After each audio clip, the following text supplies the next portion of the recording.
Commissioner Karachi Hasan Naqvi की ज़ेर सदारत एडवाइजरी कमेटी बराए प्राइस कंट्रोल का इजलास हुआ, जिसमें दाल, चावल, आटे, गोश्त, मसालाजात, अंडे समेत खाने पीने की अशिया की कीमतों का जायजा लिया गया। इजलास में 13 बड़ी मार्केट्स में कीमतें चेक करने के लिए खुसूसी मुहिम शुरू करने का फैसला भी सामने आया है। मजीद जानेंगे, डॉन न्यूज़ के नुमाइंदे सैयद वसीम हमारे साथ मौजूद हैं। वसीम, तफसीलात से आगाह कीजिएगा।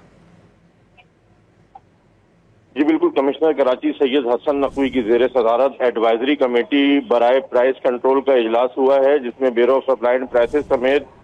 जो डिप्टी कमिश्नर हजरात हैं उनकी जानिब से मुकर्रर करदा जो असिस्टेंट कमिश्नर और मुख्तियारकार हैं उनकी टीमों ने भी जो है वो शिरकत की इस इजलास के अंदर, जिसमें कराची की जो 13 बड़ी मार्केटें हैं उसमें कीमतें चेक करने के लिए खुसूसी टास्क फोर्स जो है वो काम करेगी और बाकायदा एक मुहिम के तहत जो है वो दुकानदारों को मुनासिब कीमत पर जो मुकर्रर की गई हैं उनकी इतलाक कराने के लिए जो है वो ये इजलास मुनक्किद किया गया है, जिसमें कार्रवाई अमल में लाई जाएगी। सब्जी मंडी में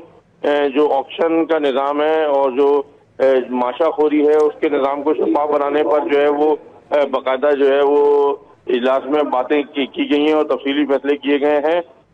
दाल, चावल, आटे, गोश्त, मसालाजात, अंडे, मुर्गी के गोश्त समेत खाने पीने की अशिया की कीमतों का जायजा लिया गया है और शहरियों की जानिब से जो कंट्रोल रूम पर शिकायतें मौसूल हुई हैं उसकी मुनासबत से भी जो है वो मुहिम में जो शुरू की जा रही है, तमाम अफसरान को हिदायत की गई है कि जो शहरियों की शिकायत है उसका फौरी इजाला किया जाए।